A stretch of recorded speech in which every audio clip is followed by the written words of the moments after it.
Yeah, I would. I'm not saying that he wasn't up to par, but you got to keep that in matches. Yeah, and this is the first match of the day, so maybe it's going to be a little bit different. Introducing our players. In the top left corner, we have our Terran player, Startail Bomber. And in the bottom right, our Zerg player from Russia, Slivko.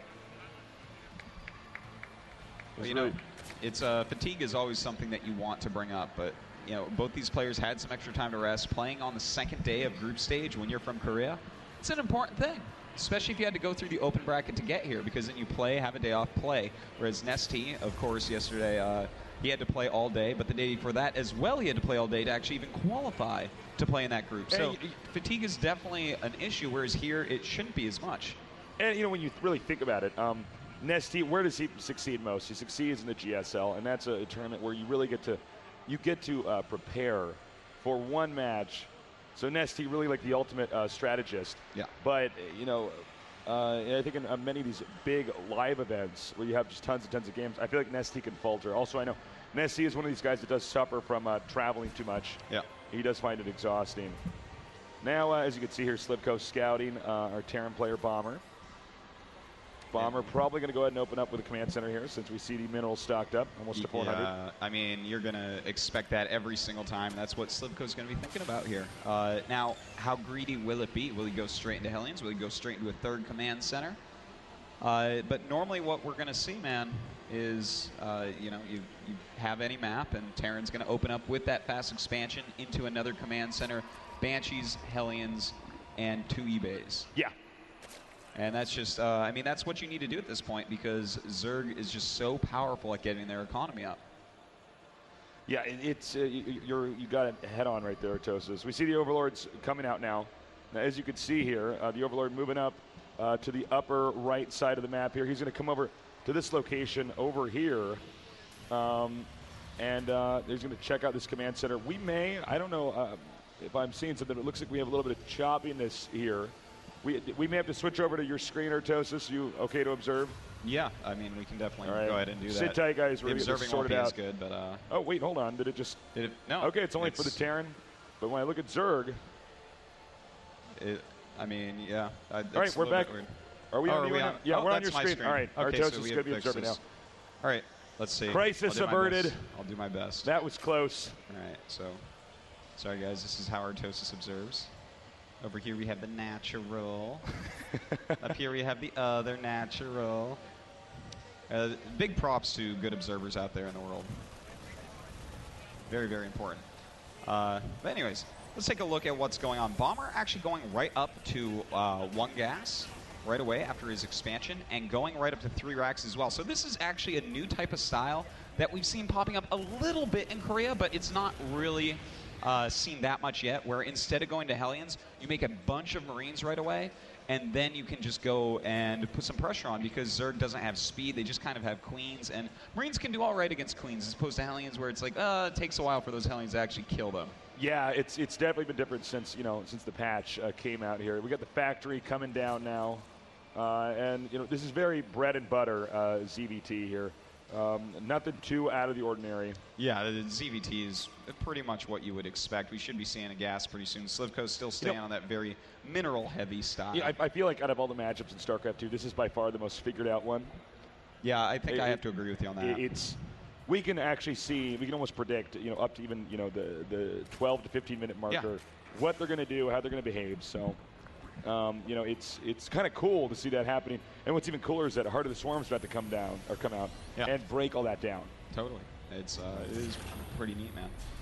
Well, it looks like Bomber is actually going to go into some reactored Hellions still, but he has a good amount of Marines, which I really feel like he has to pressure with these. You don't just make these and not pressure. So we're going to see him either go across the map and pressure with them alone, or wait for the Hellions. And more likely it's going to be wait for the Hellions, move out with a strong attack overall. But Slivko is doing a great job right now, Tasis, of getting a Roach Warren. And that is the perfect counter to something like this.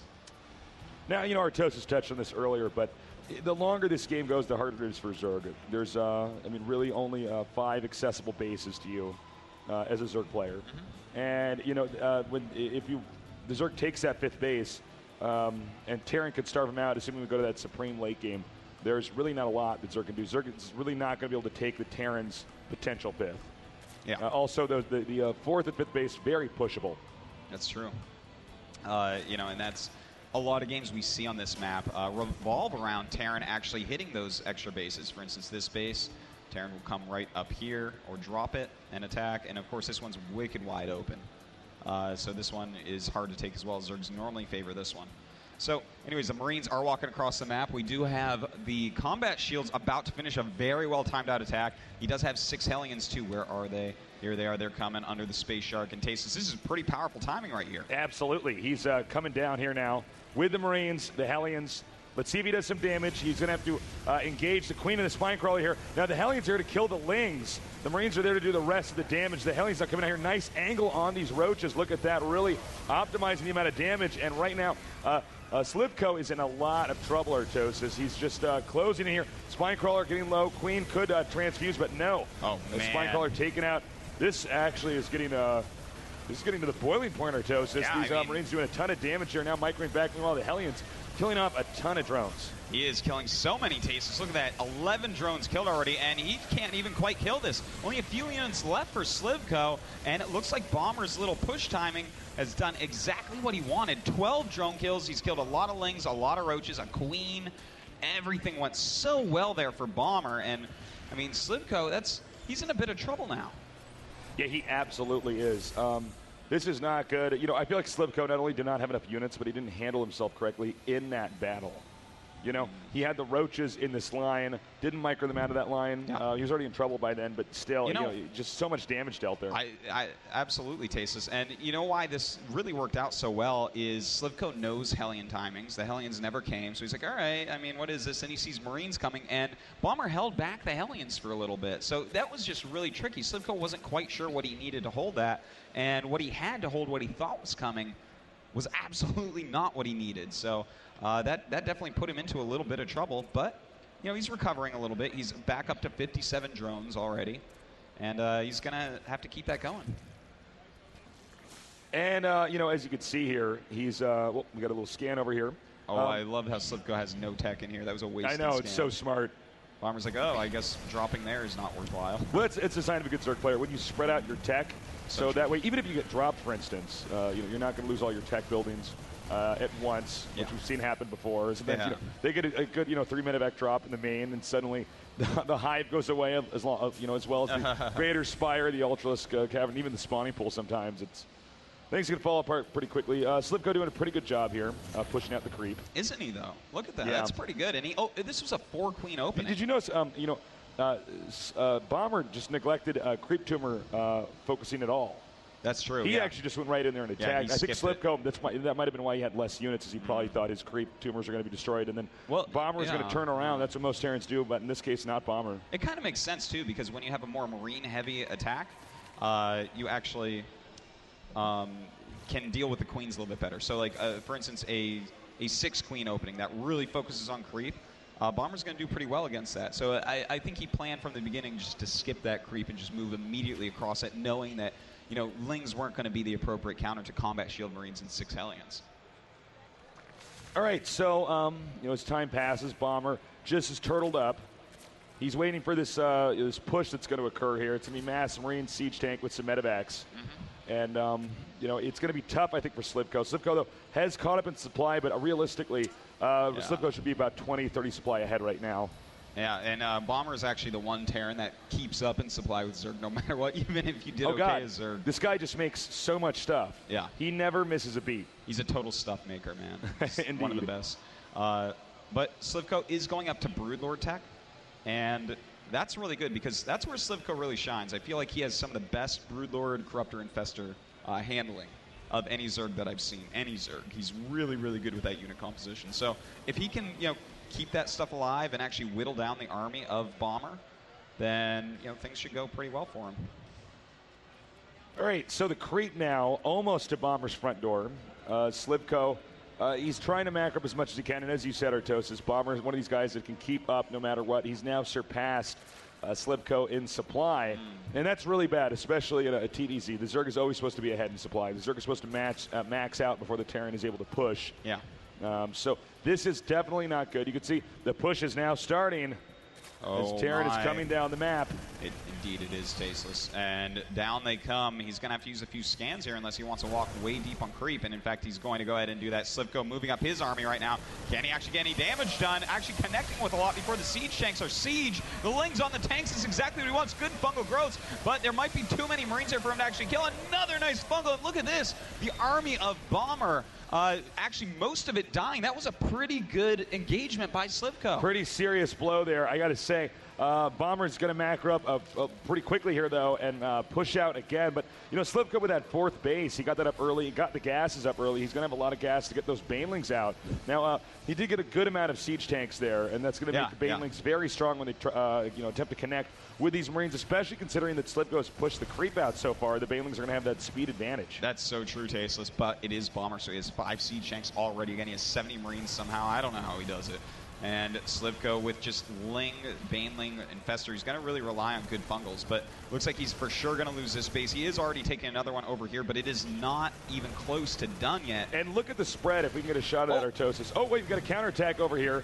Oh, he almost got that siege tank, just barely not getting it, but actually killing off a decent amount of SCVs. And, you know, that's a lot of Lings that did not do any damage, and those Lings could have been turned into Banelings or used for an assault over here on this army that Artosis is getting a shot of right now. They're pushing in here. Bomber scanning, not so much to even kill the creep terminals to see what's up ahead, and should he spread out or should he push? He sees drones idly sitting there. Broodlords are on the way, and they're in a pretty good position, but is it going to be enough? Well, the Broodlords are going to have to force those tanks on siege so the Banelings and Festers can actually get in, and we'll see if that works out. He's going to take out this first siege tank very easily. This next one very low on health, so hopefully he can get it.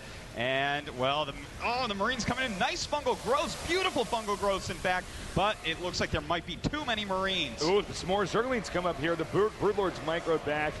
Banelings coming up here to connect, and it looks like just not quite enough up here.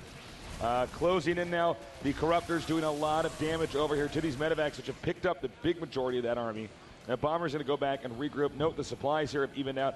I think the question is Bomber going to push towards the second base, or is he going to push towards the fresh fourth base? Because I feel like getting that the base over here that Artosis is now showing us here, that is going to be pretty key. If he keeps us on, if he keeps him on 3 bases, you just starve the Zerg out, and eventually Terran takes the fourth and wins. Sure.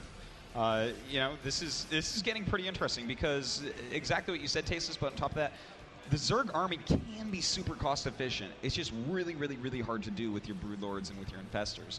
Now, can he keep this up? Because there's so many Marines and Bombers. Macro is kicking so well. I don't know if there's enough fungal growths, but here we go. The Lings coming up, and the Siege Tanks do siege, killing off quite a bit. Uh-oh, this is going to be trouble, Tasteless. These Broodlords are starting to get targeted down. All right, he's closing in here, also hitting these Broodlords as well as the Infestors. Queen's trying to transfuse, desperately trying to transfuse, I should say. And now it looks like the last Broodlord picked up there by the Vikings and Marines and Queens, gunned down, and I just don't know if there's anything that Slivko can do at this point. He's been doing a good job of staying alive, but staying alive doesn't cut it. You have to win, and I don't see a comeback occurring anytime soon here. You're completely right, Tasteless. What we were saying before is you have to keep the Broodlords alive and the Infestors alive. It's a very difficult thing to do when you're down in supply against a Terran like Bomber, and he just was not able to do it. So if we look at the unit count, 3 Infestors, that's like his long-term units, and 5 Broodlords being made. But right now, Bomber is keeping his production up. His supply is staying ahead of Slivko, and Slivko just can't get a 4th base. So we are going to see if perhaps can Slivko hold on here. I mean, he needs these extra gases for sure. He needs even the minerals at this point, which is pretty scary when Zerg is looking even for a lot more minerals. Yeah, and by the way, we've got another push coming down here, and this may be the killing blow here. You know, Vikings over here to take care of any more Broodlords. You know, when the Zerg loses those Broodlords, it's a lot like when the Terran loses all the siege tanks. Yeah, you've invested so much into that. I mean, how do you recuperate from there? Exactly. The Broodlords are so precious, even more so than the tanks are for the Terran. That every time he's losing them, it's so hard for him to get back. Now he has some Broodlords here, but is that enough? Yeah. Ideally, he'd want to have 10 or 12 or something, but instead he's got 4 or 5, and that doesn't quite have the oomph there. One Broodlord gets out of position, and you take it out. Another one gets out of position, you take it out. Eventually, you can just run under there. The Broodlords, the Broodlings rather, are no longer scary. Yeah.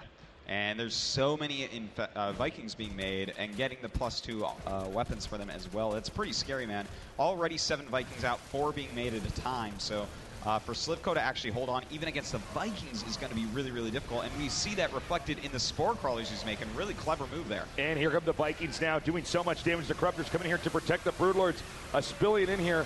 And as you can see, Slivko actually doing a great job, by the way, holding on. I think this is the best possible position. These Broodlords, and, well, I guess I said that before the Marines came under there. But that was probably the best position over those rocks there to try to defend. But you know what? Too much supply, and what are you going to do? Yeah, that's a little bit rough. All right, so GG.